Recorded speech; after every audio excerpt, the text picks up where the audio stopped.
Obviamente queria começar esta breve sessão de abertura, diria eu, com uma palavra muito particular aos nossos convidados, neste caso à nossa convidada, à senhora reitora da Universidade de Évora. Aliás, nós estamos aqui num espírito que diria eu quase colaboração. Durante a parte da manhã eu tive a oportunidade de estar no primeiro encontro de bibliotecas da Universidade de Évora, em contrapartida à senhora reitora estar aqui na Torre do Tombo durante a tarde para nos acompanhar nesta primeira sessão, primeira edição da Conferência da Torre, para falarmos acerca daquilo que são as nossas fotos.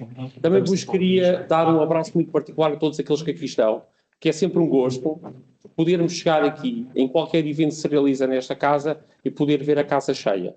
E quando nós temos a casa cheia, para quem aqui está e para os nossos convidados, poderem sentir esta força e esta energia também que vem de alguma forma do auditório. É bom falarmos, nós hoje é muito interessante, nós temos conferências online, falarmos um bocadinho para o ecrã, mas é muito melhor falarmos para quem está à nossa frente a ouvir. E estas conferências da Torre também são este momento de partilha comum, partilha coletiva do trabalho que é realizado aqui nesta casa, é realizado por todos vocês, cooperação e alinhamento com os investigadores, com as universidades. E aquilo que, de alguma forma, estas conferências de Torre pretendem ser isso mesmo. É um momento de partilha. Também fruto do trabalho que vocês realizam todos os dias. E eu aqui também queria, permitam-me um agradecimento muito particular ao Dr. Paulo Batista, coordenador de serviços do Arquivo Nacional da Torre do Tombo, ao Dr. Jorge Janeiro, e também nas vossas duas pessoas voltar a reforçar todo o papel que não só os dirigentes, mas os técnicos desta casa têm feito. Mas, sobretudo, a oportunidade de moderar um painel com duas personalidades absolutamente extraordinárias. A doutora Fátima Ramos, que tem vindo ao longo dos anos, já tem uma carreira longa, e tem vindo ao longo dos anos a trabalhar na Torre do Tombo e que também já exerceu aqui funções dirigentes. Licenciou-se, e aproveito para ir apresentando as convidadas, licenciou-se em História pela Faculdade de Ciências Sociais e Humanas da Universidade Nova e tem o curso de especialização em Ciências Documentais, na opção Arquivo, pela Faculdade de Letras da Universidade de Lisboa. É, há muitos anos, arquivista no Arquivo Nacional da Torre do Tombo e tem trabalhado muito a documentação eclesiástica e o arquivo da Casa da Coroa. E também promovido a valorização e aquisição de património para o próprio Arquivo Nacional. Em 2022, no Congresso Mulher, Mãe e Rainha, apresentou a comunicação Nossa Senhora da Conceição, padroeira de Portugal em documentos da Torre do Tombo, e em 2024 escreveu sobre 4 personalidades da família Almeida, Casa de Fronteira e Lorna, sob o título Servindo o Rei e a sua administração, reerguendo uma casa, recuperando a memória e fama póstuma dos Marqueses de Távora. Foi publicado em setembro na newsletter Notícias da Torre do Tombo, número 6. Depois apresentarei a senhora reitora, a professora Hermínia, que é um gosto para mim estar aqui a abrir esta sessão e a moderar este painel, naturalmente com as duas e também muito em especial com a professora Hermínia, porque já há muitos anos também que nos cruzamos. E aproveito agora para passar a palavra à doutora Fátima Ramos, que nos vai fazer a sua comunicação e dentro do espírito destas conferências de Torre, em que temos um arquivista da casa que vai falar-nos sobre a documentação e depois teremos a seguir um investigador, um especialista que nos vai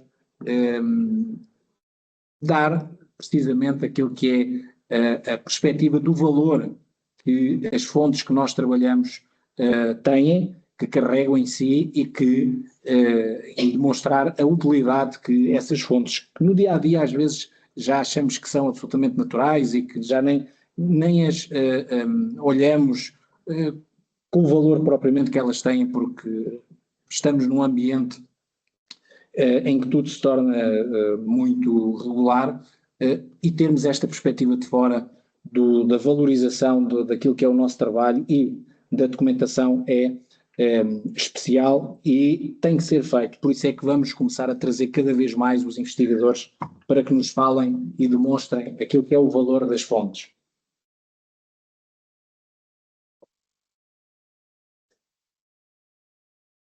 Ora, muito boa tarde.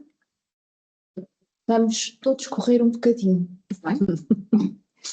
Então, apresento-vos um enquadramento muito sumário sobre a coleção de bulas e a Câmara Eclesiástica de Lisboa e depois trago-vos a apresentação que foi levada ao primeiro Congresso Internacional da História das Dioceses, que ocorreu entre 22 e 24 de outubro, último, e que foi organizado pelo Centro de Estudo de História Religiosa na Universidade Católica Portuguesa. Então, a coleção Bulas tem um espaço cronológico bastante grande, 1179-1882, e dos 66 maços que compõem, 2.676 documentos estão descritos. Temos ali, entre parênteses retos, uma data de 1141, que nos é trazida por um conjunto que recentemente foi descrito e designado por coleção do Visconde da Carreira, que assume o título dado por Pedro de Azevedo e que são cópias autênticas pedidas ao Arquivo do Vaticano no reinado de Dona Maria II, pelo seu ministro penitenciário, o dito Visconde da Carreira. Mas vamos então ver este tipo de documentação. Bulas e breves que nos chegam na forma original de Roma ou já sob a forma de traslados autênticos. Outras chegam na forma de documentos originais a Portugal e o rei pode pedir instrumentos públicos e apresenta a autoridade competente, que é o Vigário-Geral pelo Arcebispo de Lisboa, que com os seus notários apostólicos fazem as devidas cópias autênticas. Portanto, temos este tipo de documentação na coleção Bulas, mas também temos motu próprio, patentes, cartas, etc. Nós estamos a tratar de uma documentação que corresponde às relações diplomáticas entre Portugal e a Sé Apostólica, entre um rei de Portugal e o Papa, que é simultaneamente a autoridade superior máxima da cristandade, o vigário de Cristo na Terra. E isso dá um contexto de uma documentação de outro tipo. A bula Manifestis Probatum é, obviamente, um símbolo fantástico para todos. É o documento que, primeiramente, dá a data mais antiga, 1179, e, grosso modo, faz-nos lembrar o estilo dos documentos régios mais antigos de Portugal. Sabemos que a Chancelaria Pontifícia foi modelo para a criação das chancelarias régias. A título de curiosidade, ela tem um sinal rodado e o hemisfério superior tem o nome dos pilares da Igreja de Roma, Pedro e Paulo, e o hemisfério inferior tem o nome do Papa que o emana. E isso vem a ser representado e continuado quando a bula, o selo de chumbo, é impresso nas duas faces, em que o anverso tem a parte superior e o verso a parte inferior do sinal rodado. Também os documentos, para além da função que têm quando chegam à mão do seu destinatário, uma vez entrados no arquivo régio, eles são tratados. Eles têm uma série de indicações no verso e eles passam a ser também documentos da história institucional, soluções, resoluções dadas ao longo do tempo. E aqui tiramos o sumário 700ista, que foi feito por Manuel da Maia e a sua equipa. Aqui temos o inventário da coleção que Manuel da Maia produziu com a sua equipa e a data 1751 indica-nos que ele foi feito ainda na fantástica Torre do Castelo. Portanto, fazemos todos uma vénia. E tem sido o guia para a descrição, para além da informação que depois se tira do conteúdo dos documentos.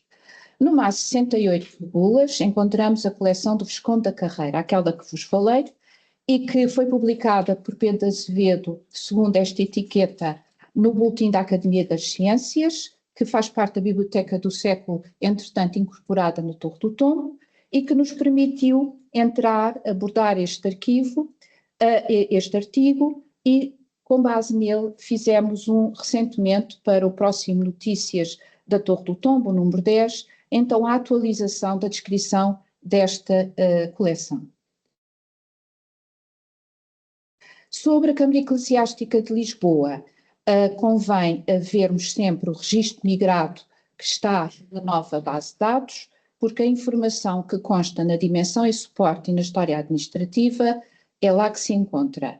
E, por outro lado, é para também dizer que a informação da história administrativa já é resultado da consulta da documentação que foi feita ao longo do tempo.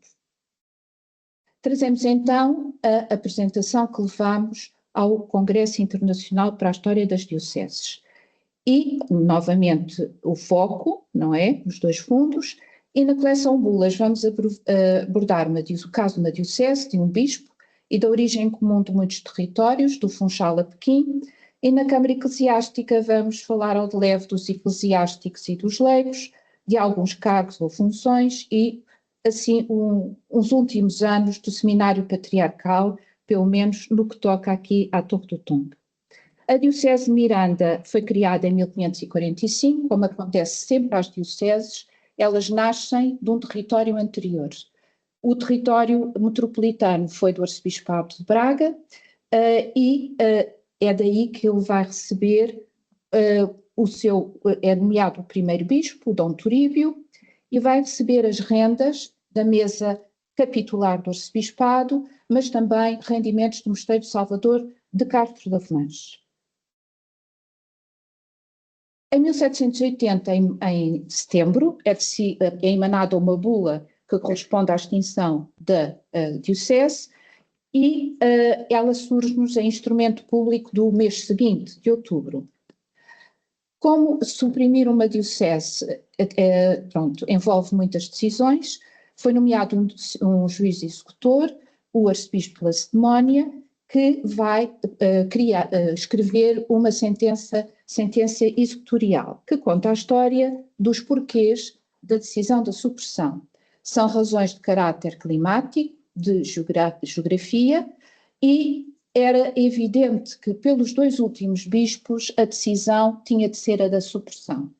O último bispo acaba por renunciar à sua sé e de pô-la nas mãos do Papa, e já o anterior tinha pedido autorização ao rei Dom José para se mudar para Bragança. O bispado é suprimido, acontece aquilo que temos ainda hoje, bispo de Bragança e Miranda, e a velha sé, aquela magnífica igreja de Miranda do Douro, hoje com catedral, na altura é erigida como colegiada.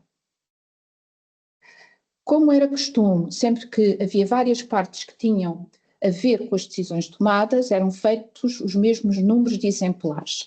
Nós estamos aqui a explorar o que foi destinado à Torre do Tombo, mas temos aqui o elenco dos destinatários dos outros exemplares. Dom Frei José da Ave Maria, bispo de Angra, traz-nos aqui a necessidade de voltarmos ao registro de autoridades arquivísticas, porque ele foi escolhido exatamente porque dispomos de um quadro ao cuidado da Torre do Tombo e da bula em que ele é sagrado bispo de Angra. Da legenda sabemos que ele era um religioso da Ordem da Santíssima Trindade, foi reitor do colégio, presidiu a província da Ordem e vem a ser então sagrado bispo de Angra. Temos aqui o aspecto do instrumento público da bula que o nomeia e podemos rapidamente só apontar para o aspecto que os documentos emanados pela Câmara Apostólica vai tendo. Portanto, há uma evolução também das tipologias documentais. A origem comum de muitos territórios do Funchal a Pequim, sabemos também pelas bulas e, enfim, o resultado do próprio Tratado de Tordesilhas, da separação do mar-oceano, foi atribuída à Ordem de Cristo a descoberta dos territórios e ainda a jurisdição episcopal ou eclesiástica dos territórios. E a vigaria de Santa Maria do Olival estendia-se até à Madeira. E o rei Dom Manuel I erige aí uma igreja dedicada a Santa Maria, mas depois tem o desejo de elevá-la a sé.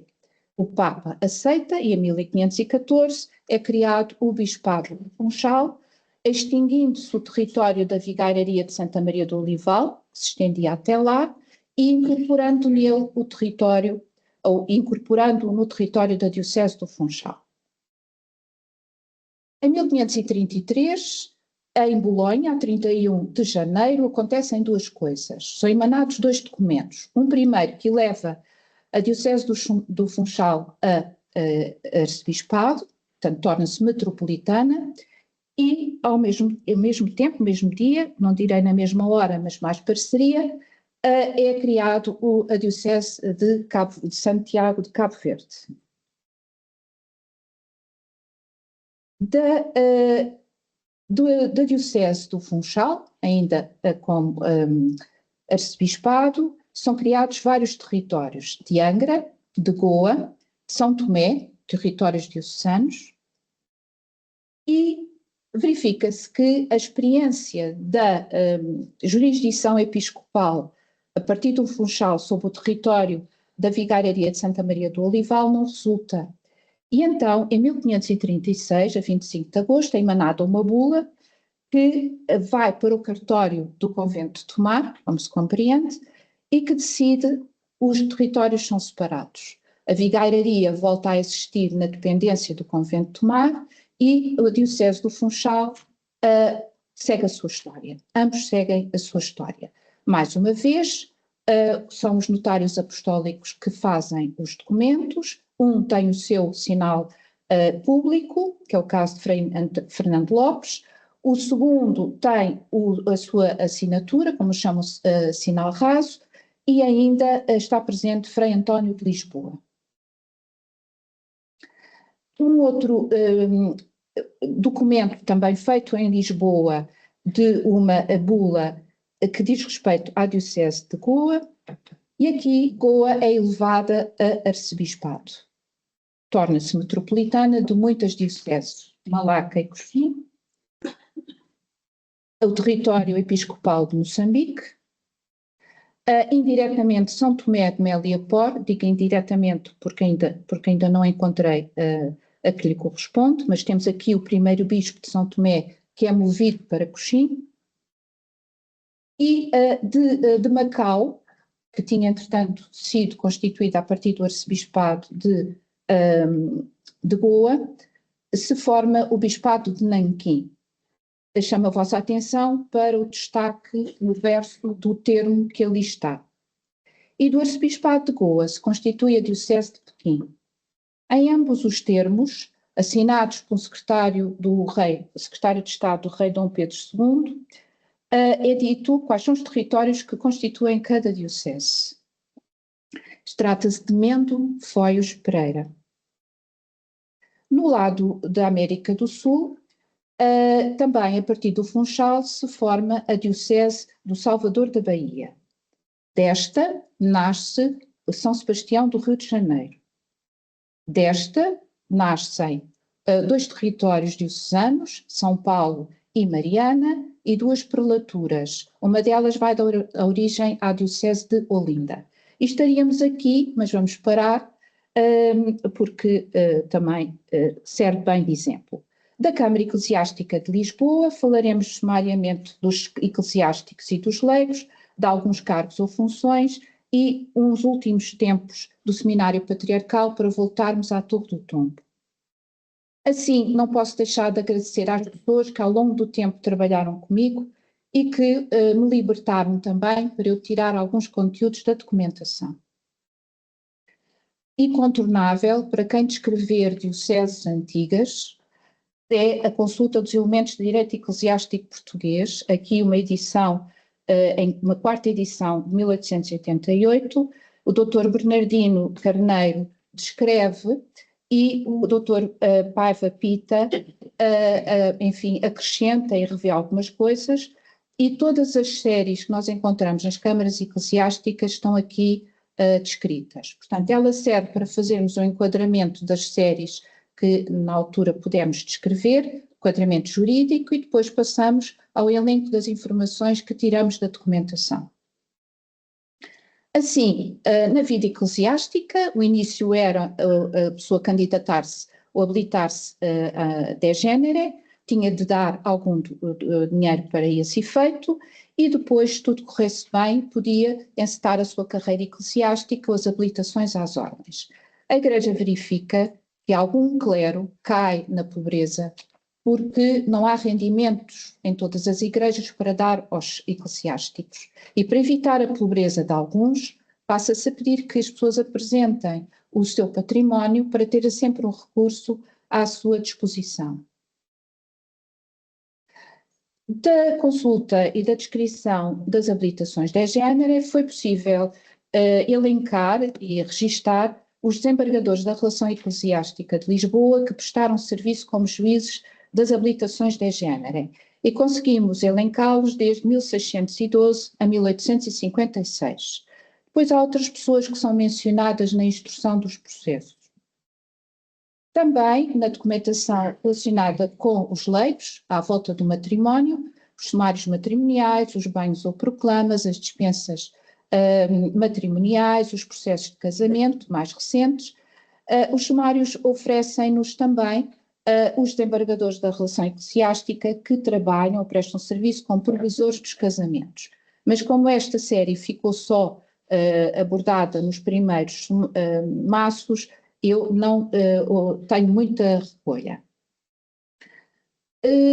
Da primeira fase do Guia de Fundos Eclesiásticos, que está no arquivo de documentos e que tem uma edição eletrónica apenas, nessa fase eu pude tirar informação das colegiadas. E as colegiadas oferecem-nos informações sobre os visitadores das igrejas de Santarém e o Arcediagado, por exemplo, os vigários da Vara, Alenquer, Óbidos, Santarém, e depois aqui ainda uma listagem dos escrivães da Câmara, também tirados das habilitações de género, e que de uma forma sequencial encontramos desde 1612 a 1855.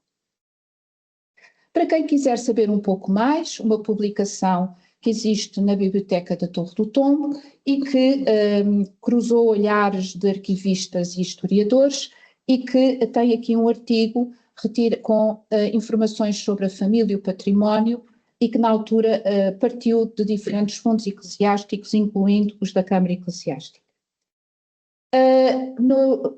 Tocando a parte do Seminário Patriarcal, em 1741, o rei Dom João V erigiu um seminário patriarcal e, no âmbito das suas bulas áureas, ao angosto e ao requinte a que ele nos habituou, temos aqui um documento que vale a pena ver só porque é bonito, porque ele está escrito em letra polática, só para especialistas. Mas pronto, mostra-nos esta iniciativa.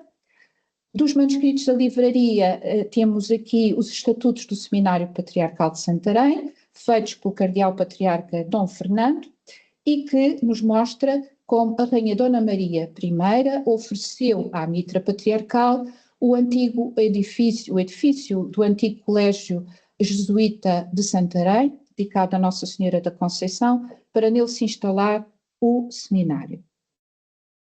Em 1848 é decidida a extinção das colegiadas e a entrega dos seus bens e rendimentos aos seminários diocesanos. Foi sempre um problema a sustentação dos seminários diocesanos.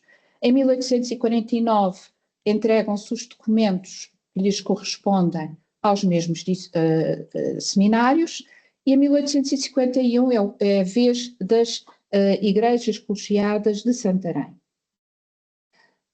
Um caso engraçado é encontrarmos nas habilitações de género a habilitação de Carlos Joaquim Martim Caldeirão, de ascendência espanhola, e que veio a ser secretário do Seminário Patriarcal de Santarém. É por isso que o temos aqui, naturalmente.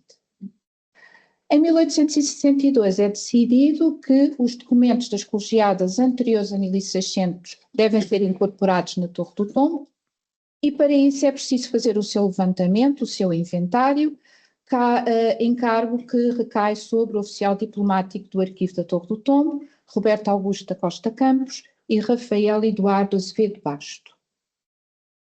Aqui temos um exemplo de como a documentação foi inventariada. Estas cadernetas existem na sala de referência e são feitas sempre segundo os mesmos modelos. Aqui um exemplo da sua aparência exterior.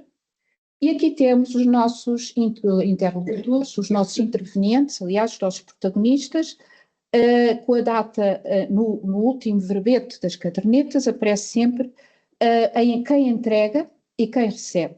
Assim, no seminário de Santarém, em 5 de outubro de 1864, Caldeirón, secretário do seminário, entregou esta documentação ao oficial diplomático Costa Campos e ao amanuense Rafael Azevedo Basto. Queria agradecer a vossa disponibilidade, queria agradecer à Anabela Ribeiro ter disponibilizado os seus técnicos, Pedro Cid e Stella Perdigão, para fornecerem todas estas informações e agradecer a oportunidade que me foi dada. Não sei se me estendi demasiado. Muito obrigado. Muito obrigada, doutora Fátima Ramos, com esta sua comunicação. Os documentos da coleção Bulas e do Fundo da Câmara Eclesiástica de Lisboa no Arquivo da Torre do Tombo, que é um trabalho extraordinário de cruzamento daquilo que é o conhecimento que se vai não apenas adquirindo, mas construindo. Os arquivistas, os arquivos já há muito, e nem sei se alguma vez realmente estiveram nesse patamar apenas de ser uma ciência auxiliar da história, porque na realidade muito conhecimento dos próprios historiadores também é construído naquilo que é o laboratório, que são os arquivos e desde logo nos próprios arquivos correntes, a forma como se constrói toda esta narrativa que vai depois perdurar ao longo do tempo e que quando chega ao historiador já levou aqui umas amassaduras dos historiadores pelo meio, e há amassaduras que podem ser de desgaste naquilo que é a documentação e também de perda, e que às vezes assumimos, temos que fazer essa eliminação, mas depois temos assim trabalhos como aquele que nos foi aqui apresentado pela doutora Fátima, que demonstram que há aqui um trabalho de muito detalhe, de construção do conhecimento ao nível, nomeadamente, da diplomática, da silografia, ou seja, tudo o que tem a ver com a questão do pormenor das fontes, o que é que reside, que mensagens podemos retirar das fontes e a partir delas reconstituir até, e como vimos aqui, não apenas a história da relação entre Portugal e a Santa Sé, mas neste caso da Câmara Eclesiástica, e aproveito também para relembrar a tese da Fátima Farriga, que é da Universidade de Évora, precisamente sobre a Câmara Eclesiástica, e em que, como eu tive a oportunidade de ler assim por alto a tese, a questão mesmo da partir do regimento que enquadra a instituição para o arquivo que foi produzido com base naquilo que era o funcionamento da instituição, e cruzando estes dois olhares, o olhar do arquivista com o olhar do historiador, conseguimos chegar aqui a um conhecimento, uma perspectiva, uma radiografia mais completa sobre aquilo que poderá ter sido a realidade, porque a realidade nunca será conhecida na sua inteireza, se poderemos dizer assim. Há aqui sempre uma intenção, uma intencionalidade de aclarar o passado para nos ajudar também a construir o futuro, mas na realidade o exercício de construir o passado é por si só algo que tem valor, que é o valor do conhecimento, e é preciso técnicas, é preciso que alguém construa esse passado usando o rigor histórico, e temos aqui hoje conosco a magnífica reitora da Universidade de Évora, e esta minha introdução teve a ver precisamente com este aspecto de que não é, à partida, não é qualquer pessoa que tem o condão de nos mostrar o passado. Exige de nós, e cada vez mais, e a partir do momento em que se acentuou e aprofundou o aperfeiçoamento técnico dos próprios historiadores, com a profissionalização, temos tido a oportunidade de ter um corpo de historiadores capaz de nos transmitir com uma clareza e uma clarividência cada vez maior e um trabalho muito diversificado sobre aquilo que é o passado, as várias perspectivas, como se constrói a história. É apaixonante. Eu tive a oportunidade de desenvolver trabalho nessa matéria, perceber como se constrói o estudo histórico, os estudos históricos, e temos hoje aqui esta oportunidade de partilha daquilo que também é o teu conhecimento, da professora Hermínia Vasconcelos Vilar, que nos vai trazer a comunicação a Torre do Tombo como espaço de memória e de preservação da história das dioceses medievais. A professora Hermínia Vilar é professora catedrática em História, onde exerce funções desde 1989, portanto já há algum tempo. Foi vice-reitora para o ensino e formação da Universidade de Évora entre 2010 e 2014, que foi nesse período também em que a conheci. Membro do Conselho Geral da Universidade de Évora, membro do Conselho Científico da Escola de Ciências Sociais, diretora do CIDEUS, que também acompanhei perto esse período, e uma grande medievalista. É especialista em História Medieval, autora de diversos livros e artigos científicos, membro de diversos júris, de provas académicas, de prémios, painéis de avaliação e conselhos editoriais, e investigadora responsável de diferentes projetos financiados. Eu tive a oportunidade até de colaborar num ou noutro. Interveio em seminários e congressos em diferentes instituições universitárias em diversos países. Vou passar então a palavra à senhora professora e agradecer-lhe muito por estar aqui hoje, logo nesta primeira sessão. Obrigado. Não, eu tenho que agradecer muito e dizer, obviamente, que eu aqui não estou como reitora, estou como... eu costumo sempre dizer que estou como historiadora, porque acho que nós somos sempre um bocadinho aprendizes historiadores e não somos bem historiadores. Acho que é sempre muito, talvez, abusivo dizer que somos historiadores, mas somos pelo menos aprendizes historiadoras. Eu costumo dizer, os brasileiros têm uma expressão muito feliz, que é que estão de reitor, e eu também estou de reitora, mas sou, na verdade, uma aprendiza de historiadora, sobretudo de Idade Média. Essa é que é a minha verdadeira vocação e a minha verdadeira paixão. Embora, obviamente, também exerça o cargo com toda a paixão e toda a disponibilidade. É sempre um prazer voltar a esta casa. Eu estava a olhar para esta sala, há algumas caras que eu já não vejo há muito tempo e que também são, não digo que são tão antigas como eu, mas algumas são mais antigas, outras menos, mais jovens. Esta era uma casa que normalmente nós todos frequentávamos, embora eu seja ainda da geração que frequentei a antiga torre, daí já não há muita gente sobrevivente, mas eu ainda sou do tempo em que a torre tinha 20 lugares. Nós íamos 3 horas antes para conseguir lugar e não saíamos nem para almoçar, porque senão perdíamos o lugar.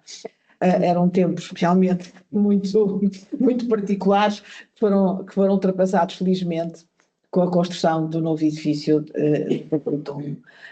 que trouxeram pelo menos a possibilidade de nós podermos almoçar sem perder o lugar, o que é bom. Mas realmente revolucionaram a forma como nós passámos a ter acesso à documentação, que inclusive não era de fácil acesso na altura.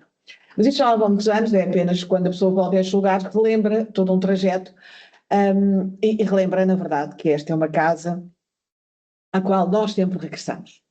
E sempre regressamos às fontes documentais, e isso é importante. Obviamente que hoje em dia existe uma panóplia muito diversa de fontes documentais que já estão disponíveis online, portanto hoje não é necessário passar meses infindáveis nos arquivos, porque hoje muita da documentação está disponível online. Tudo isto, realmente, a tarefa da investigação felizmente facilitou-se dessa forma, mas as funções da Torre do Tombo como instituição de memória não se alteraram, só se alterou, na verdade, o tempo que nós aqui passamos. e que agora, apesar de tudo, é um pouco menor.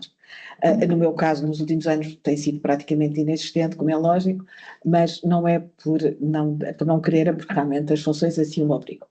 Por outro lado, eu queria só também realçar, para começar, que aquilo que eu preparei aqui não é, obviamente, um texto de uma ativista, não sou, nem procuro ser, não tenho essa formação, mas de alguém que é especialista, ou que tenta ser especialista em história medieval e que fez, sobretudo, da história das instituições eclesiásticas escolares um dos seus campos de análise, embora não exclusivamente centrados nas instituições eclesiásticas. E por isso, se me permitem, eu vou tentar ler e intervalar com algum comentário, e estava só a tentar ver, está aqui, ver se o PDF resulta. Portanto, o que vos trago aqui não é obviamente, uma história do fundo, nem do arquivo, mas um bocadinho uma reflexão sobre o que é a documentação a montante da história das dioceses medievais e alguns dos problemas com que lidamos. A extinção das ordens religiosas a partir de 1834 determinou um movimento progressivo de incorporação de fundos eclesiásticos em diferentes espaços, com realce para a Torre do Tombo, onde gradualmente e por ação de diferentes iniciativas legislativas se tendeu a agrupar os documentos de maior interesse para a história de Portugal. Para tal, muito contribuiu a ação de Alexandre Herculano e o seu projeto de recolha e de publicação da documentação mais antiga, com realce para o período compreendido entre o século VIII e o século XIII, e os efeitos da promulgação da Portaria de 11 de setembro de 1857, pela qual se estipulou a entrega no Arquivo Nacional da Torre do Tombo dos documentos anteriores ao ano 1280 existentes nos cartórios das mitras, cabidos, conventos e colegiadas, com o intuito de serem transcritos os que fossem dignos de entrar na coleção dos monumentos históricos de Portugal, de onde resultou os Portugal de Monumenta Histórica, que todos nós conhecemos. A Lei de 2 de outubro de 62 estabeleceria a transferência para o Arquivo Nacional dos arquivos e cartórios de todas as igrejas e corporações religiosas e obrigava ainda à incorporação imediata dos documentos anteriores ao ano de 1600 aos seus traslados. Desta forma, os arquivos foram desmembrados e as lógicas de catalogação e de organização originais foram, em muitos casos, perdidas. Esta ação levou a que, num texto que nasce, ou que tem a ver com o roteiro da Salão de História Contemporânea, um dos primeiros guias que foi publicado nos anos 80, e que é um dos primeiros tentativas de fazer um guia da documentação da Torre, nessa altura dizia-se, foi estabelecido, no século XIX, o princípio de que devia ir para o Arquivo Nacional a documentação de natureza histórica, para a Biblioteca Nacional a documentação de natureza literária, e para o Tesouro Público a documentação de natureza financeira. Este critério truncou os núcleos documentais e originou confusão na sua distribuição. Assim, muita documentação que entrou no então ANTT, que se chamava assim, foi depois mandada entregar no Tesouro Público ou aos governos civis dos distritos. Da mesma maneira, muita documentação não veio para o arquivo diretamente das instituições religiosas, mas sim dos próprios nacionais, da Biblioteca Nacional, das repartições da Fazenda e dos governos civis. Poucos são os cartórios que estão completos no ANTT.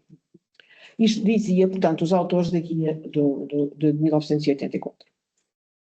No que se refere à documentação medieval, os efeitos destas orientações, nomeadamente as do século XIX, fizeram-se muito possivelmente sentir com menos premência, tendo em conta, por um lado, a sua menor dimensão, mas não deixaram de ter impacto no desmembramento dos arquivos originais.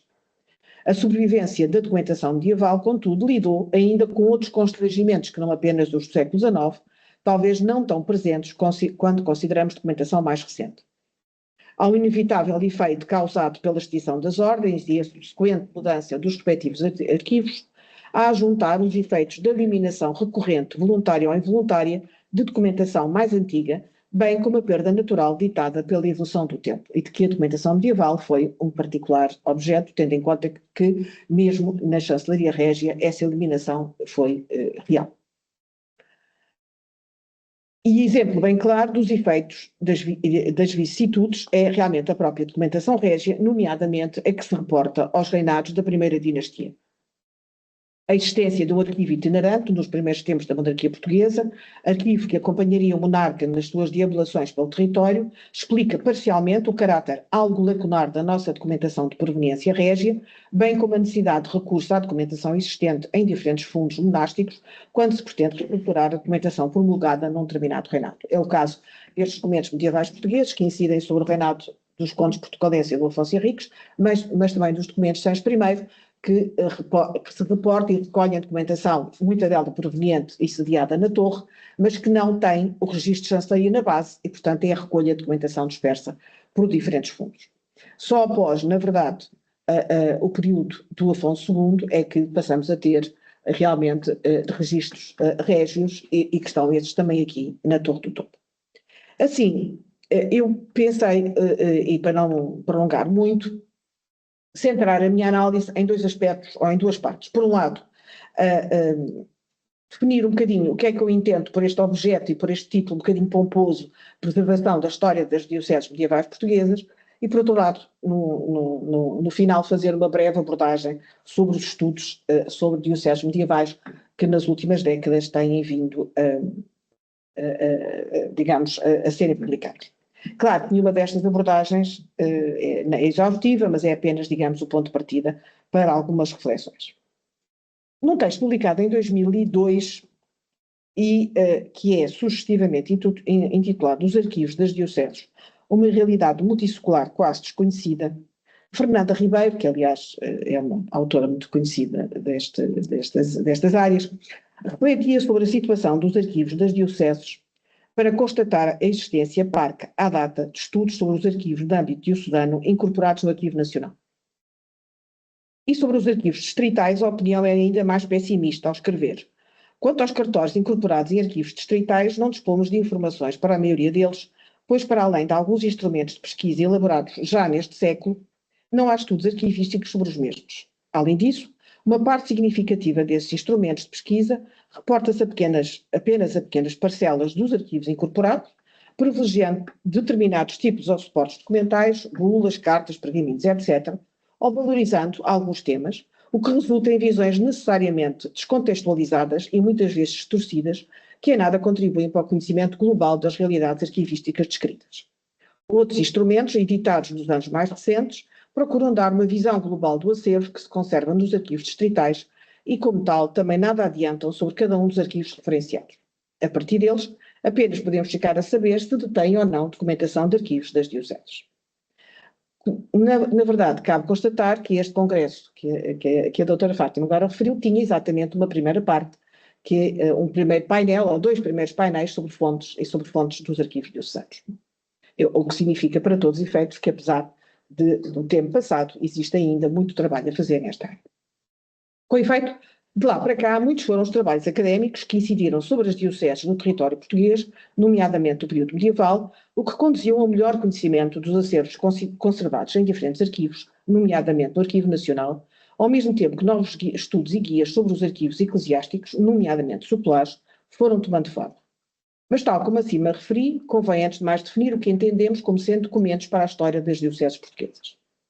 A crescente atenção dada à história das dioceses medievais, nomeadamente a partir dos anos 90 do século XX, mostrou de forma cabal como a reconstituição da história das dioceses portuguesas medievais convoca um amplo e diverso conjunto de documentação, muita dela produzida fora dos órgãos responsáveis pela gestão da diocese e logo externo ao que o Código de Direito Canónico define como sendo o arquivo diocesano, ou seja, o que resulta da atividade do bispo e do governo da diocese, englobando diversos pontos de produção documental.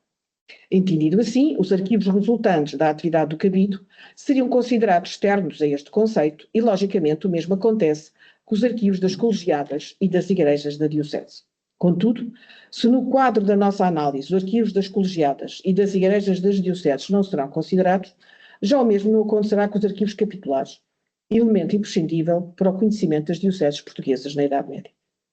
Talvez de forma um pouco arbitrária, consideraremos estes arquivos como catedralícios, agrupando aqui a documentação capitular e episcopal. O mapa diocesano português válido para o período vigente até ao século XIV era bem mais reduzido do que o atual. Sob o risco de relembrar algo que todos sabem, na verdade, as dioceses medievais portuguesas eram, na altura, Braga, no sentido da conquista, Braga, Porto, Coimbra, Viseu, Viseu, portanto, Guarda, Lisboa, Évora, Silves, isto era o conjunto das dioceses portuguesas. Havendo uma arquidiocese, que era Braga, e uma segunda arquidiocese a partir de 1393, que será Lisboa. O mapa, assim desenhado, reunia dioceses de diferente abrangência territorial e com diferentes níveis de rendimento. Restauradas ou constituídas entre o século XI e finais do século XII, Guarda em 1199, a estas 9 dioceses veio-se juntar já no século XV a diocese de Sete. Desde cedo que a produção documental acompanhou a instalação e implementação dos órgãos diocesanos, mas, para um historiador medieval, a produção resultante da atividade do cabido dos cônegos é aquela que surge normalmente como mais frequente, abundante e melhor preservada. Foi feito desde cedo que a preservação documental foi uma preocupação das instituições. A cópia múltipla do mesmo documento e a dispersão dessas mesmas cópias por diferentes arquivos foi uma estratégia à qual os monarcas portugueses, por exemplo, recorreram a miúdo. Afonso II é um exemplo precoce dessa preocupação e dessa estratégia ao dispersar por diferentes localidades, tanto em Portugal como nos reinos vizinhos, cópias do mesmo documento, como aconteceu com os seus testamentos, como, aliás, existem aqui na Torre. Se a dispersão das cópias era uma prática possível para o monarca, já o mesmo acontecia com os arquivos catedralícios, tendencialmente limitados à catedral onde se integrava. De forma a evitar que a memória dos homens viesse em contrária ou se perdesse, muitos documentos eram copiados em cartolário, os quais eram depois preservados em armários ou em arcas. Estes cartolários agrupariam os documentos considerados essenciais e muitas vezes fundacionais dos privilégios e direitos detidos, e são hoje fonte incontornável de conhecimento para a história das dioceses portuguesas. Várias foram as instituições que recorreram a esta forma de preservação da documentação e a Torre do Tombo conta hoje com alguns dos mais belos e importantes exemplares, como é o caso do livro preto que está publicado, aliás está republicado já, esta é a última publicação e há uma publicação anterior. Muitas vezes a cópia de um documento no cartolário implicava a eliminação do original, diminuindo assim o acervo da documentação solta disponível e eliminando dados particulares que nem sempre eram transcritos na cópia conservada. O recurso a outras políticas de preservação é particularmente visível a partir do final do século XIII e muito especialmente do XIV. A implementação dos órgãos diocesanos, bem como práticas de gestão patrimoniais, aumentou os níveis de produção e, portanto, as preocupações com a preservação. E assim multiplicam-se as referências à existência de arcas, onde se guardavam os pergaminhos, os sacos onde os pergaminhos eram inseridos, muitas vezes de acordo com critérios temáticos ou critérios geográficos, ou apenas enrolados dentro das arcas. Também, ao mesmo tempo, começam a aparecer, e nestes fundos eclesiásticos aparecem, índices da documentação conservada nas arcas. E com a indicação de onde se encontram, o que significa que estes índices da documentação, muitas vezes recolhendo centenas de documentação, que alguma delas sobreviveu, outra não sobreviveu, significa que estas arcas eram continuamente utilizadas e esta documentação era continuamente utilizada. E isto leva-nos a uma outra questão que tem a ver com a questão da sedentarização dos arquivos. Nós, na verdade, normalmente quem estuda as dioceses portuguesas tem muito mais acesso, com muito mais facilidade, à documentação produzida pelo cabido capitular, portanto pelo conjunto dos cônegos, do que pelo bispo e pela mitra. A sobrevivência da documentação emanada pelo bispo é muito esparsa, muito rara e praticamente limitada a alguns fundos e muitas vezes esses fundos estão mesmo inseridos nos fundos capitulares. E isto coloca-nos o problema de se é uma hipotética sedentarização do cabido capitular, do arquivo capitular que poderá ter acontecido, se não aconteceu o mesmo de sedentarização do arquivo da mitra ou do arquivo do bispo. Na verdade, sabemos que os bispos deambulavam na sua própria diocese, sabemos que os bispos deambulavam entre dioceses, mercê a transferência entre dioceses, tudo isso poderá ter resultado na perda da documentação, mas, independentemente disso, a verdade é que, para um historiador medieval, normalmente o que nós temos muito mais é os arquivos capitulares e não os arquivos da mitra destinatários dos bispos. E, portanto, isto, na verdade, coloca-nos problemas muito específicos.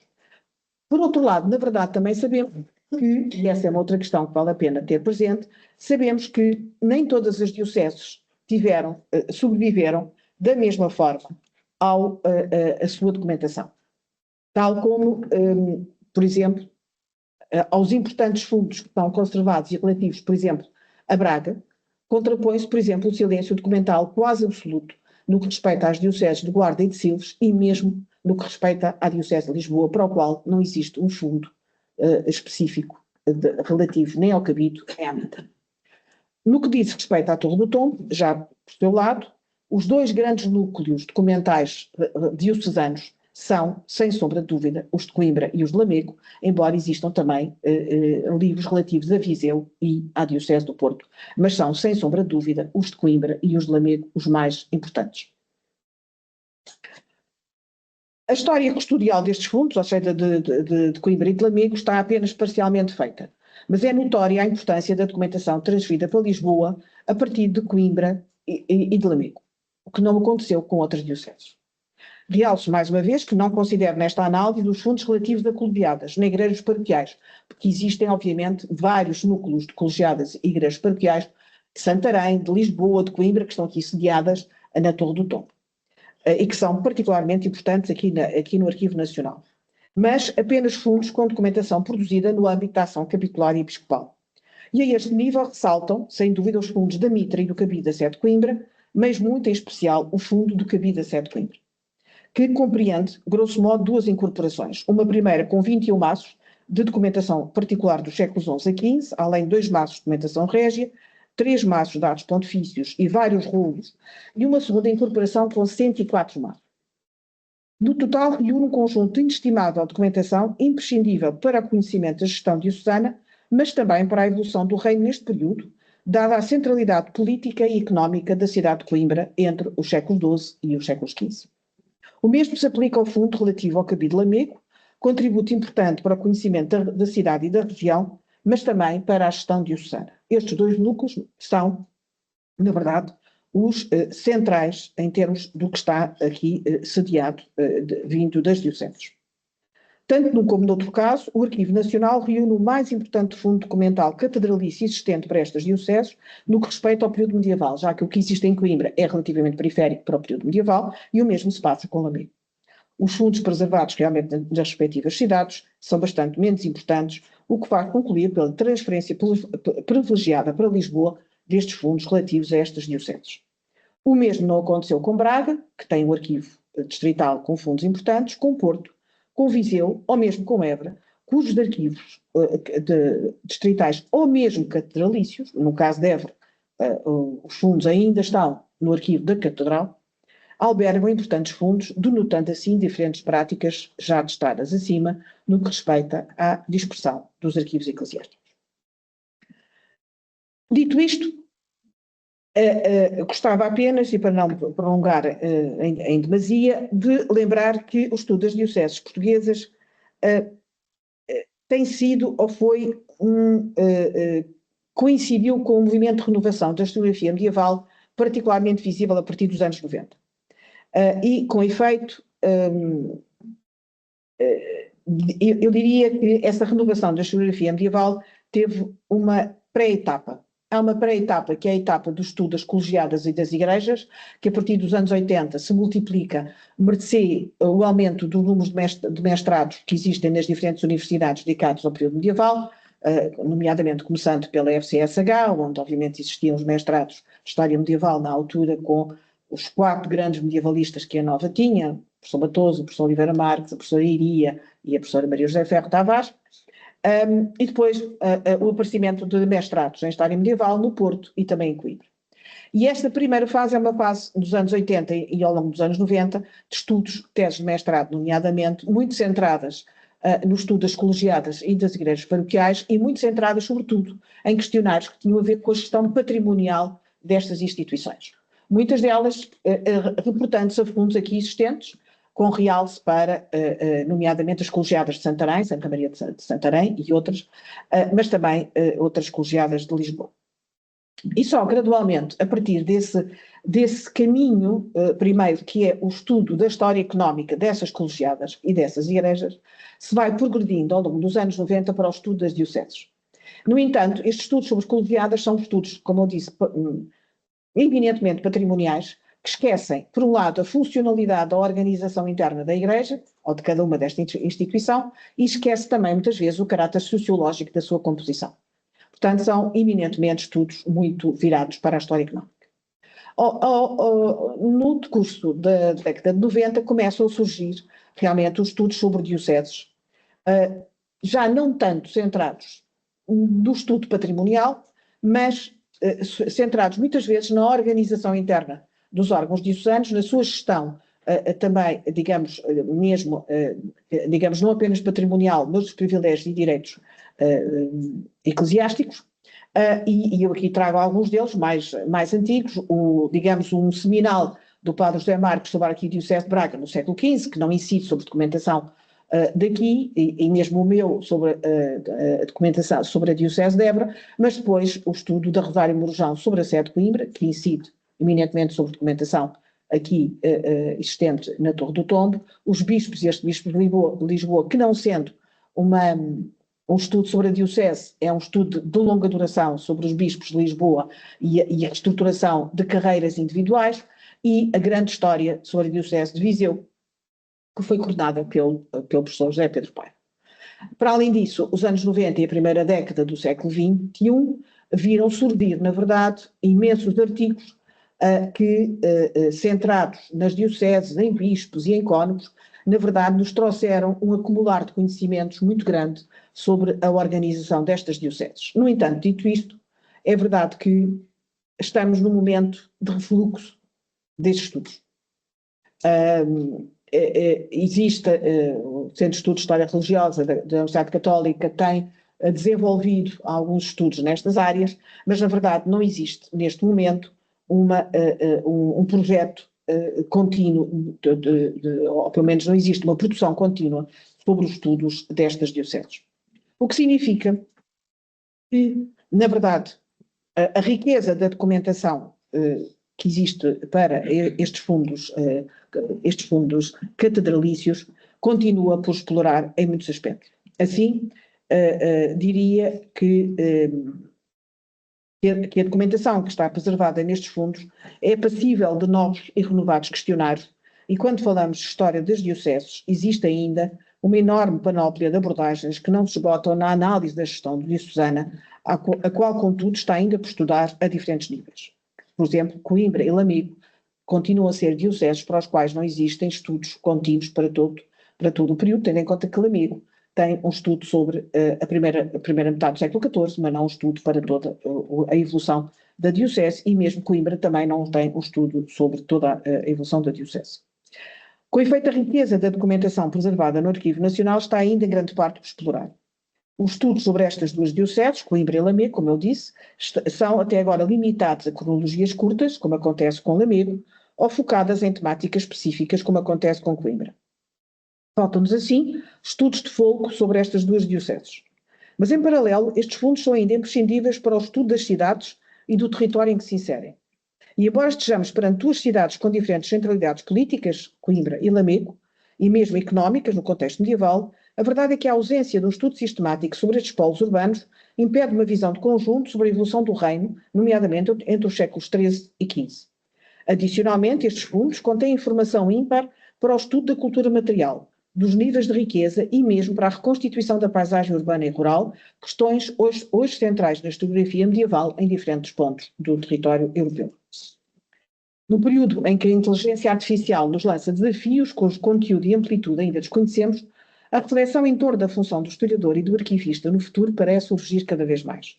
No mundo em que o futuro parece dominar as conversas e o passado é visto como algo que ficou para trás, parece cada vez mais que a história, em particular a mais recuada, tem pouco sentido e logo menos futuro. E, no entanto, ao mesmo tempo, quase todos os dias discutimos ou ouvimos discutir sobre a repetição da história, sobre os riscos dessa repetição e sobre a ignorância que parece conduzir a becos sem saída. E em toda esta discussão esquecemos uma invariável que percorre a história, e essa invariável somos nós. Nós que reagimos muitas vezes da mesma forma em contextos temporais afastados e distantes entre si. Daí que a história seja a necessária reflexão sobre a temporalidade em que nos inserimos e o veículo da memória que relembra a nossa relatividade. A Torre do Tombo faz parte clara dessa memória que fomos construindo aqui e além, fronteiras, em torno de uma identidade multifacetada e diversa. A história das dioceses medievais portuguesas é uma parte dessa história. Organismos vivos de uma sociedade em mutação, estas dioceses compreenderam instituições geriram espaços e grupos sociais, reproduziram práticas religiosas e impulsionaram estudos e formação. Criaram pontes entre uma cristandade que se definia na sua gestão e nos seus dogmas, própria de uma comunidade dos séculos IX a X, e uma sociedade que se abria à recuperação do saber clássico no final da Idade Média. Por isso, o estudo das dioceses medievais é ainda um caminho a trilhar. Muito obrigada.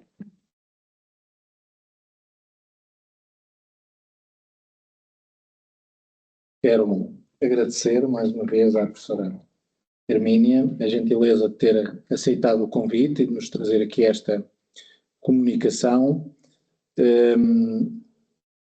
e pedir à doutora Fátima que se nos juntasse e,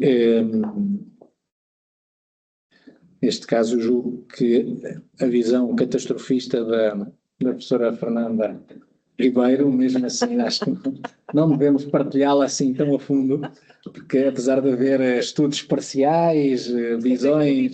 Em 2002, portanto já há muito tempo, já passou aqui uma geração, à vontade. De qualquer modo, tivemos aqui também a oportunidade de ver já práticas de substituição de suporte. Hoje ainda andamos tão preocupados com a substituição de suporte, a preservação digital. A verdade é que mudam os suportes, mas a preocupação é a mesma, não é? Portanto, temos esta preocupação, esta intenção, esta necessidade de prolongar no tempo aquilo que é a mensagem que vem do passado, seja para que finalidade for, ou por uma questão administrativa, ou por uma questão de memória. A verdade é que achamos que vale a pena esse investimento na tal preservação da informação, porque nessa informação temos a memória. O que acontece é que, como tivemos a oportunidade de ver aqui na apresentação de comunicação da doutora Fátima, é que quando nós nos desprendemos de um suporte, também perdemos informação, porque o próprio suporte carrega com ele todo um contexto em que foi produzido, porque por detrás de um suporte há toda uma técnica, há toda uma economia, há uma prática, há uma forma de estar. E quando esse suporte desaparece, tudo isso tende a ser esquecido, mas na realidade é algo circunstancial e que tem uma natureza utilitária para aquele momento e que depois, como tudo na vida, tendemos a esquecer aquilo que era importante e que deixamos de lado, mas há sempre alguém que tem essa tendência de ir recuperando, guardando, salvaguardando, preservando e tentando fazer chegar ao futuro estes bocadinhos do passado e do presente.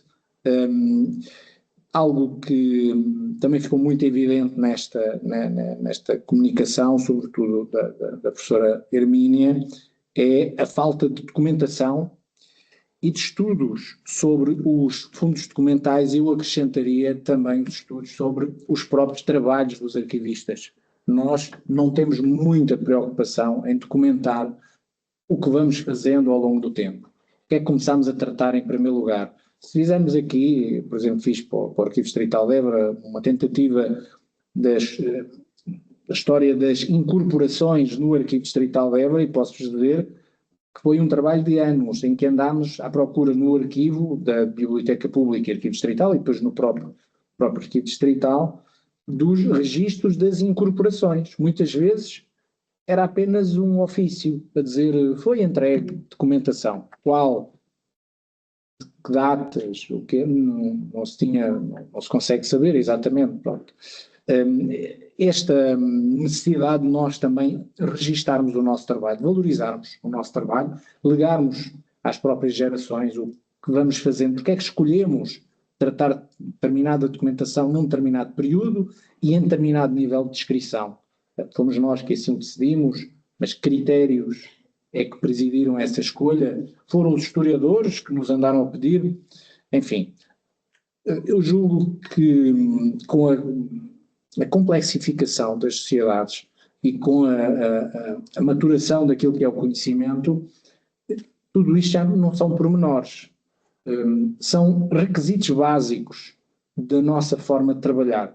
E daí a necessidade de, na história posterior e arquivística, temos de ter cada vez mais esta preocupação, com aquilo que é o trabalho que vamos desenvolvendo e com a capacidade de irmos rastreando o trabalho, perceber de onde é que vem a documentação, e como vimos aqui, a questão também a documentação foi entregue aos governos civis, depois dos governos civis era para a Fazenda, enfim, nós às vezes deparamos com circuitos quase insondáveis, não conseguimos perceber como é que a documentação nos veio parar, não conseguimos perceber como é que ela estava organizada, por exemplo, nós deparámos com a questão da provedoria, os conventos dentro da provedoria.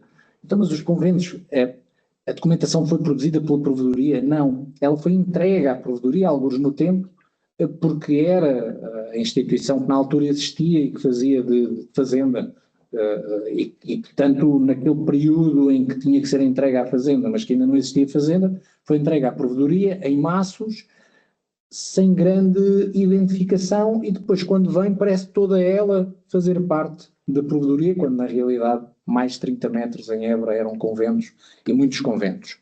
Ora, eu queria abrir agora aqui um período de perguntas, de debate. Não sei se alguém tem alguma questão a colocar depois destas extraordinárias comunicações e que valorizam muito o papel do ANTT, da Torre do Tombo. É para isso que estamos aqui hoje, para valorizar o trabalho dos nossos técnicos, o trabalho que os historiadores, que os investigadores conseguem alcançar através do trabalho que os nossos técnicos produzem, e sobretudo valorizar o passado através das fontes que nós guardamos e que tratamos felizmente tão bem, e temos aqui representantes tanto da área técnica documental como da área da conservação, e portanto tudo isto é um conjunto, é um trabalho de equipa em que aqueles que estão são apenas os que passam a tocha aos seguintes. Portanto, nós aqui temos que ter sempre esta humildade. Sabemos o quanto custa por vezes o nosso trabalho, mas temos essa humildade de ir trabalhando numa cadeia que dura já há muitos séculos. Não sei se alguém tem alguma pergunta. Se não tiverem, eu atrevia-me a colocar à doutora Fátima, e depois para fechar, colocar outra questão à professora Hermínia.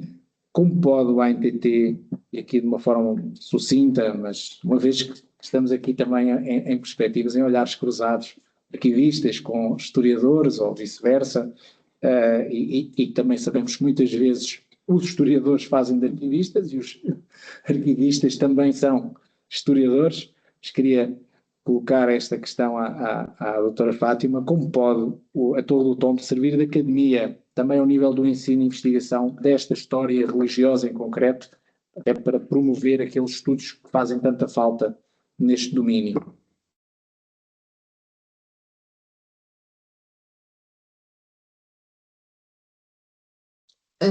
É um bocadinho difícil responder, mas é uma absoluta necessidade. Já o Pedro de Azevedo, naquele artigo, A Coleção do Visconde da Carreira, diz que o essencial é que arquivistas e historiadores trabalhem juntos. Já lá vão uns anos. O que eu verifico são duas coisas. Não sei qual é a sua sensação, mas nós não somos parte da equipa de investigação. Talvez pudéssemos ser. E eu já verifiquei o seguinte: primeiro, são sempre projetos que envolvem doutorandos, e lembra-se do projeto que está a nascer para comemorar os 500 anos da Diocese de Angra, que é a senhora que coordena, a catedrática, penso eu, que está empenhada em chamar doutorandos, e eu, como simples arquivista, pensei, pois, mas nós podíamos ser um elemento importante, porque para a história dos Açores e da religiosidade dos Açores, nas bulas temos caminho. E eu penso, por que não? Até porque, por exemplo, quando foi a exposição de Lisboa Global, no Museu Nacional de Arte Antiga, que foram duas curadoras inglesas, não estou em erro, que cuidaram, estava lá uma pedra bezoar. E a pedra bezoar tinha, era muito conceituada na Índia e tinha poderes em termos de medicina natural, e era muito defendida por um médico de Sevilha, do século XVI, não me lembro do nome dele, mas sei que era de apelido Monardes. E ele tinha escrito uma obra, na altura impressa, que um padre português do século XVII encontrou e copiou à mão. E dizia, ele pedia imensa desculpa e empenhava-se a dizer, isto não é, como que diria, a venda da banha da cobra, mas é um facto que a pedra bezoar que se formava no estômago de uma cabra tinha poderes curativos. E ele disse que experimentou várias vezes e, consequentemente, as pessoas vinham até Sevilha tratar-se e, portanto, ele esforçava-se por dizer que não estava a aldrabar a ninguém, mas que era verdade. Bem, eu achei imensa graça, a Joana Braga e eu apresentámos esse livro que foi adquirido pela Torre do Tombo aqui nesta sala, num dia que comemorávamos o Dia Internacional dos Arquivos, e quando veio a exposição, eu pensei que a pedra bezoar tinha morrido nos séculos. E encontrei pedras bezoares encastoadas, se afinal a pedra bezoar existe. E eu pensei assim, aqui faltava o caderninho que nós temos na Torre do Tombo.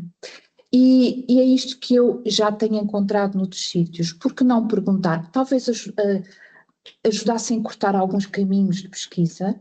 Talvez fosse, pronto, cada um ocupa o seu lugar, obviamente, mas eu acho que esse caminho tem de ser feito. E outra ideia, talvez chegarmos se calhar ao pé do Ministro da Educação, se calhar ao pé das universidades. Eu tinha uma ideia que era, eu nunca gostei de ser professora de História, por isso é que vim para a arquivista, mas agora que estou no final da carreira, penso assim, uma forma gira, interessante de ensinar História a partir dos documentos. Por que não fazer aulas de História na Torre do Tombo? Por que não pegar e acompanhar a partir dos serviços educativos os programas e encontrar os documentos que são particularmente importantes na transmissão do conhecimento. E a partir das tecnologias que temos hoje, de destaque de pedaços da documentação, porque não ensinar a ler, como se ensina a história da arte a ver um quadro, destacando os elementos, os lugares, quem esteve presente, o que é que se decidiu. E eu acho que isso vai muito mais ao encontro dos hábitos hoje das pessoas novas que aprendem, traz outra vida a tudo e eu acho que catapulta, não sei, é uma ideia que tenho. É uma ótima ideia. Não posso estar a adiantar pormenores. É uma ideia que já nos ocorreu e que está em marcha, e portanto nós queremos tornar cada vez mais a Torre do Tombo um organismo vivo e ligado à nossa comunidade e estamos muito e particularmente que as novas gerações venham e que possam ter este contacto com as fontes, tal como eu também tive, e foi a primeira vez que aqui entrei, foi pela mão do professor Bernardo Vasconcelos e Sousa, que tinha sido diretor há poucos anos. Foi um gosto muito grande acompanhá-lo na visita, foi muito interessante. Portanto, sem adiantar mais nada, a nossa intenção é que as novas gerações venham, que vivam a sua torre. Ultimamente tenho dito que nós queremos um arquivo IKEA. No IKEA é viva mais a sua casa, nós queremos que viva mais o seu arquivo. E pode estar em casa, sentado, confortavelmente no seu sofá, do IKEA ou não. Pode simplesmente aceder ao arquivo através da internet. Ora, eu tenho aqui realmente, como moderador, sinto-me até bem colocado, uma vez que há os arquivistas de um lado e há aqui uma certa tentativa de debate aos arquivistas de um lado, os historiadores do outro, e eu, como tenho dupla formação, embora não me considere um historiador, já tenho feito alguns estudos apenas, mas sinto-me confortável e vou passar agora a fazer uma pergunta também à professora Hermínia, que é como podem as universidades contribuir para que o ANTP, uma vez que é neste arquivo que nós estamos a realizar esta iniciativa, aprimorar a qualidade do conhecimento ao nível da arquivística histórica neste caso das dioceses, que foi o tema, mas pode ser no geral, mas pronto, eu queria... Se me permitem, vou só retomar um bocadinho o Não, eu acho as coisas evoluem mais, não evoluem só vagarosamente no Alentejo, evoluem devagar em muitos pontos do território. Embora normalmente se ache que é no Alentejo que as coisas evoluem devagar, não é. Na verdade, eu acho que obviamente se fez um percurso de articulação entre investigadores e arquivistas, tem-se vindo a fazer, mas se pode fazer mais, como é lógico. Porque, na verdade, os arquivos também mudaram substancialmente em relação àquilo que eram umas décadas atrás. Quando nós começámos os nossos estudos há uns anos atrás, eu também já estou em final de carreira, primeiro, as pessoas especializadas que trabalhavam nos arquivos eram poucas, e, portanto, o arquivo era muito o lugar onde alguns, não era bem a torre foi sempre diferente, não é? Mas para todos os efeitos, os arquivos eram muitas vezes, tinham lá uma pessoa a abrir e a fechar a porta, e alguém que ia buscar a documentação, mas às vezes pouco mais do que isso, não é? Portanto, quem começou a fazer teses há mais tempo, nomeadamente, eu lembro-me quando, de vez em quando me desaparecia lá o sacristão da igreja, nesse dia não via nada porque ele não ia buscar documentação. Nesse dia tinha ido à terra, pronto, paciência, portanto ninguém ia buscar documentação. Apesar de tudo, a torre nunca foi assim, teve sempre um corpo mais especializado, mas na verdade havia duas evoluções paralelas que raramente se encontravam, isso é verdade. Agora, também é verdade porque os historiadores, mesmo os medievalistas, que talvez até pelo caráter da documentação deveriam ser mais sensíveis, não estavam despertos para a importância da história custodial. Exato. E essa é uma área de conhecimento nova, à qual nós próprios nos temos vindo a abrir e a perceber que não nos interessa apenas o que está escrito, mas porque é que aquilo nos chegou até nós. Exatamente. E como é que nos chegou até nós.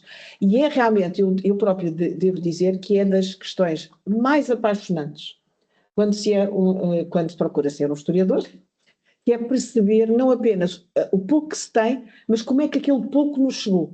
Exatamente. E isso é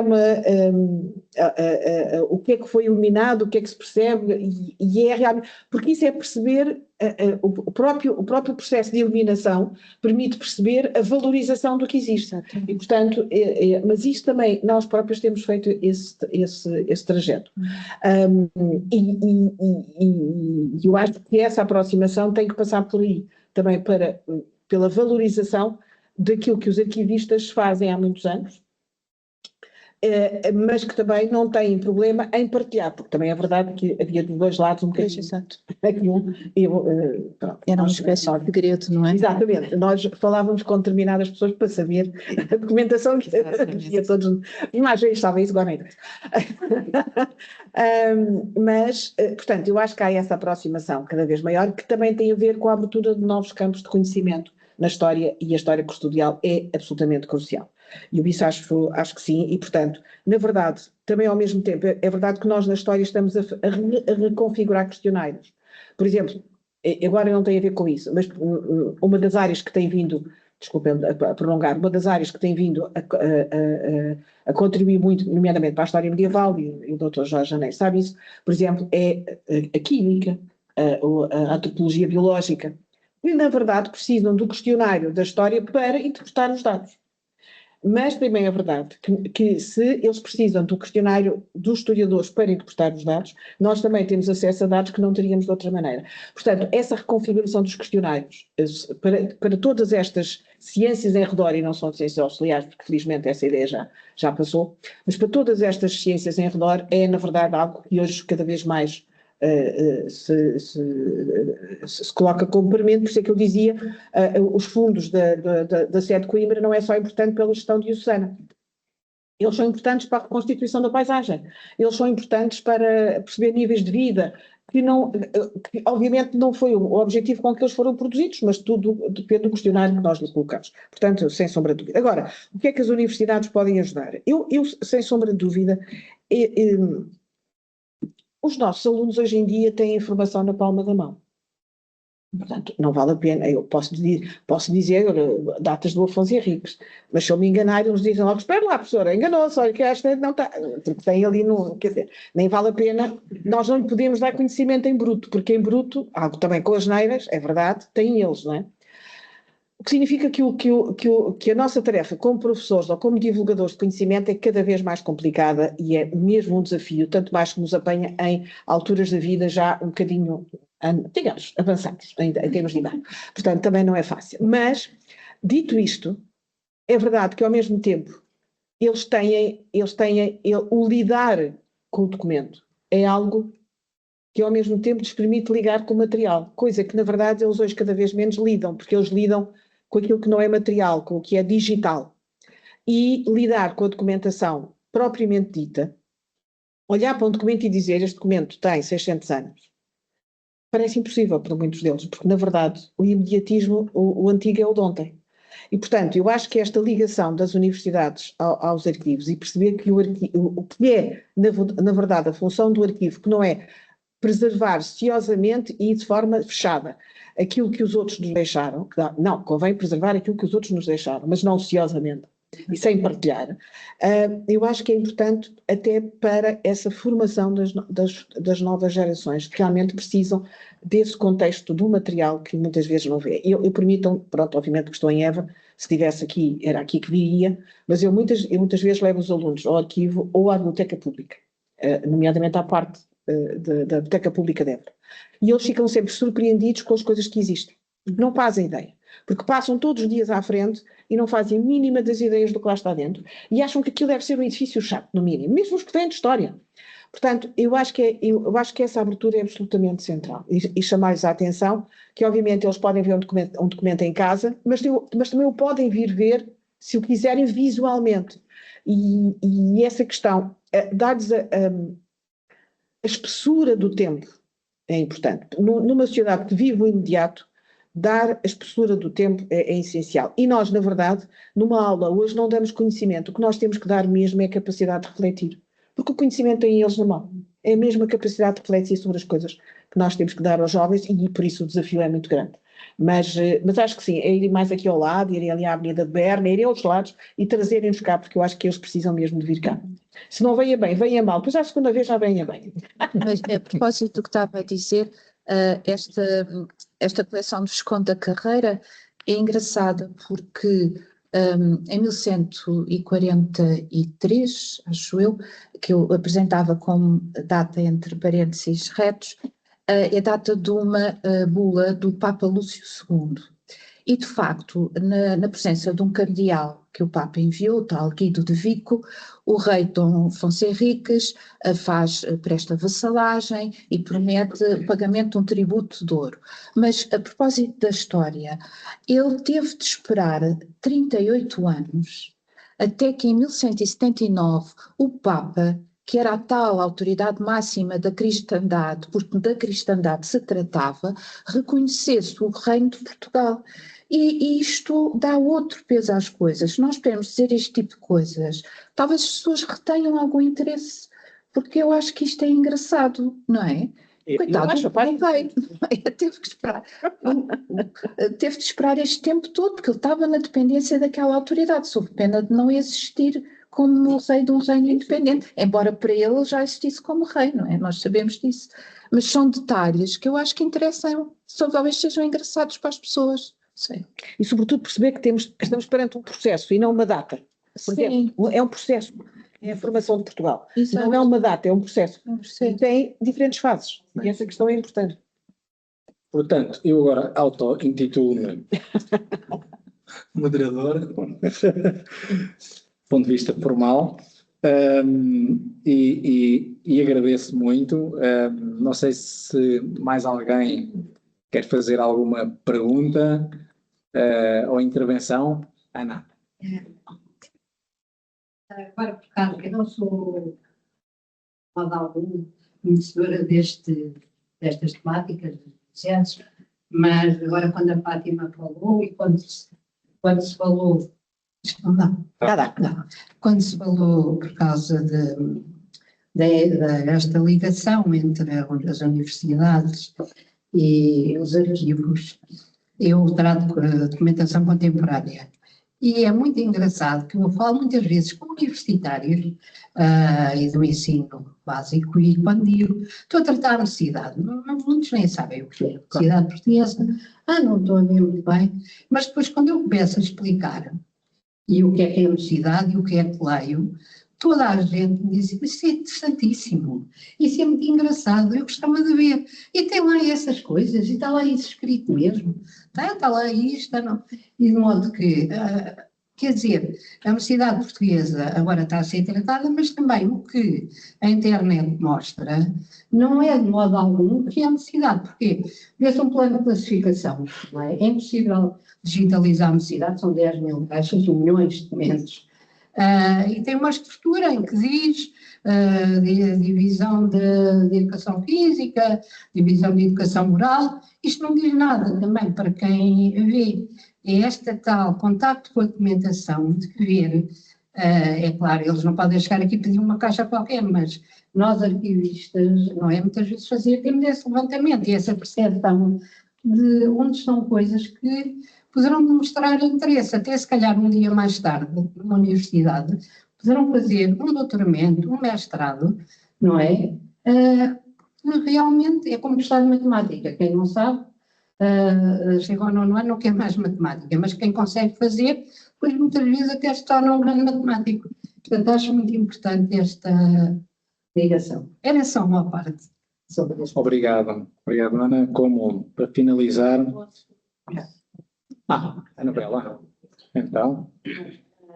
Eu gostava de dizer que acho que toda esta ligação está-se a dar por aqui muita tónica nas universidades, mas eu acho que tem que começar mais cedo.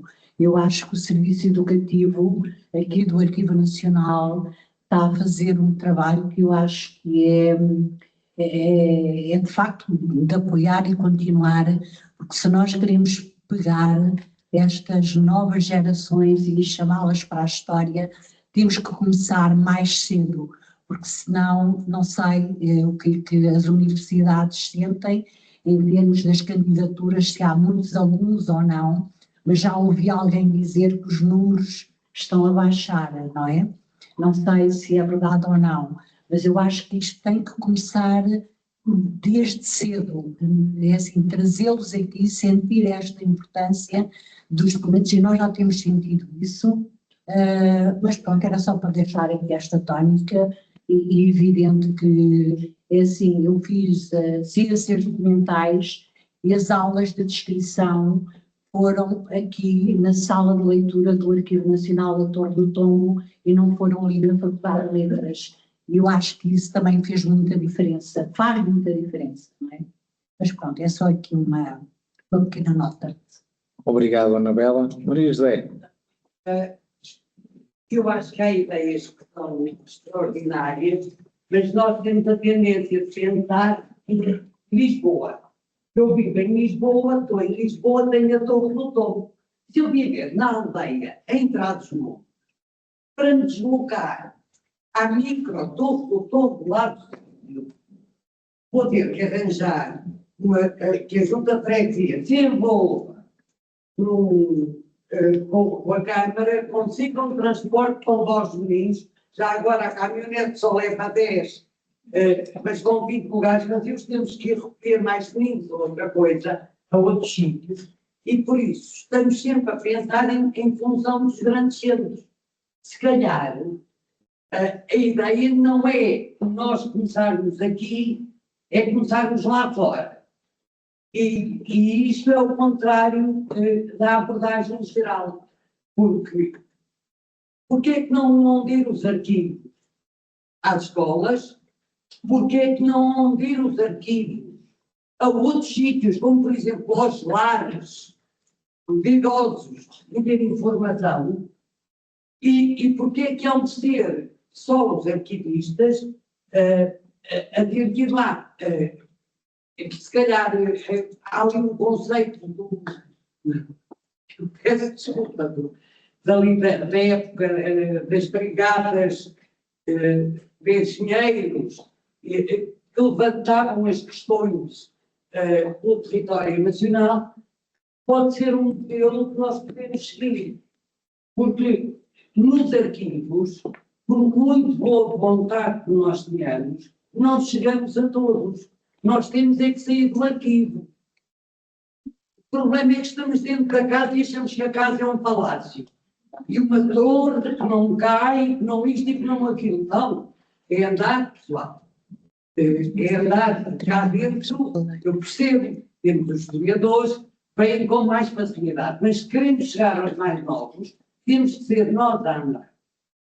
E não ficar aqui confinados a esta torre.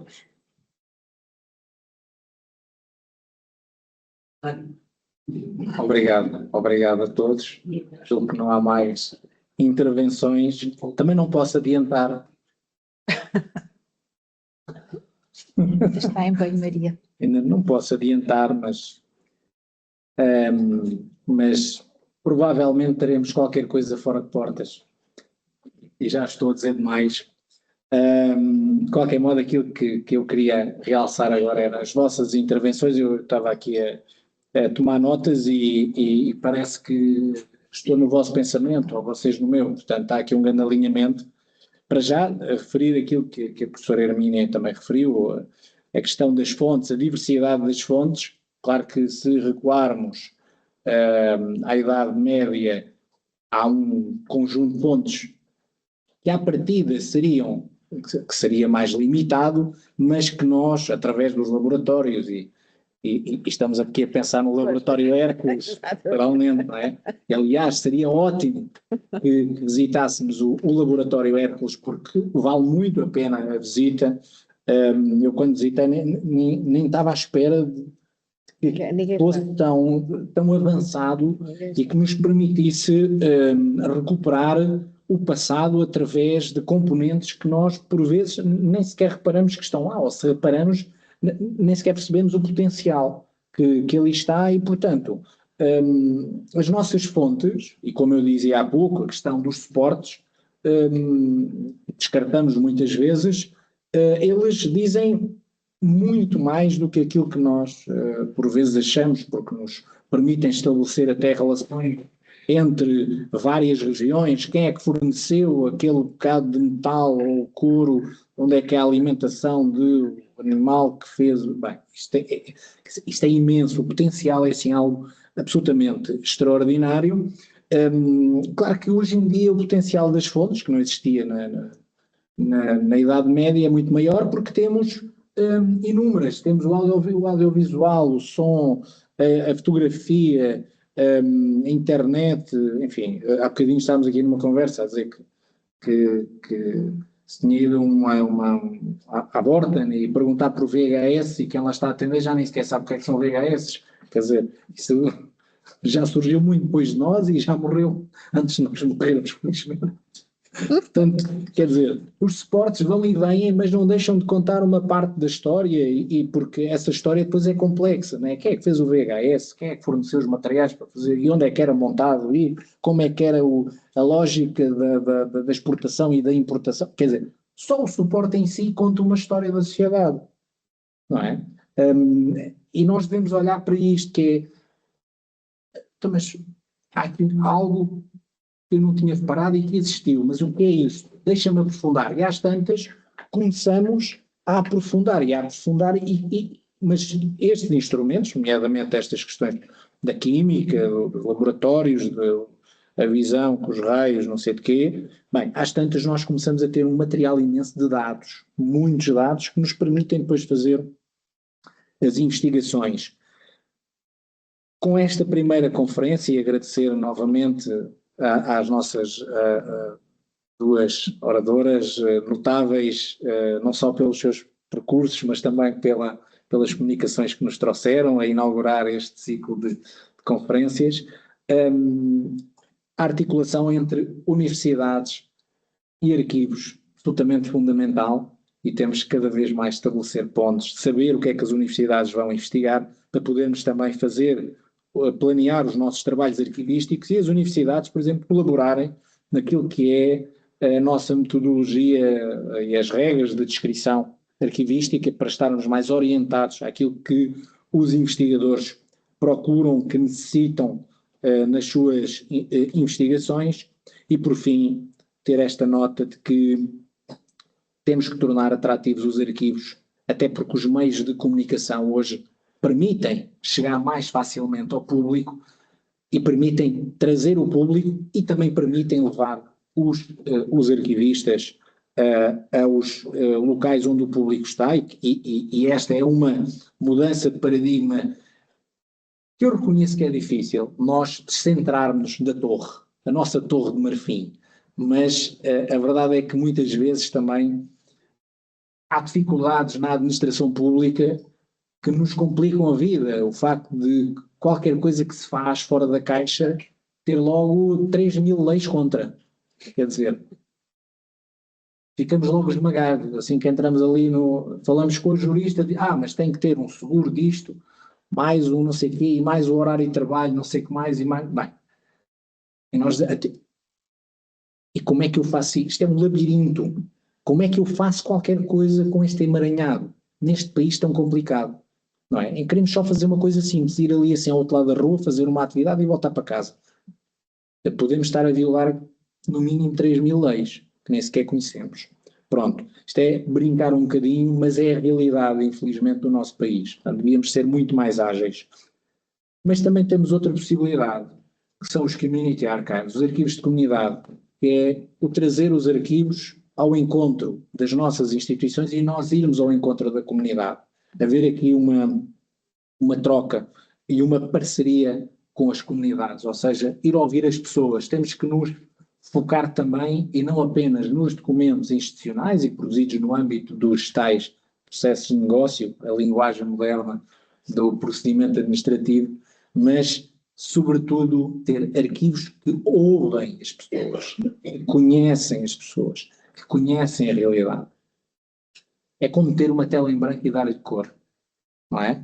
Vamos ter uma tela, temos os arquivos administrativos é preto e branco, e a sociedade é ter uma linda tela em cor. Portanto, nós temos que fazer esse caminho até ter uma tela colorida. E assim me despeço. Até à próxima. Obrigado.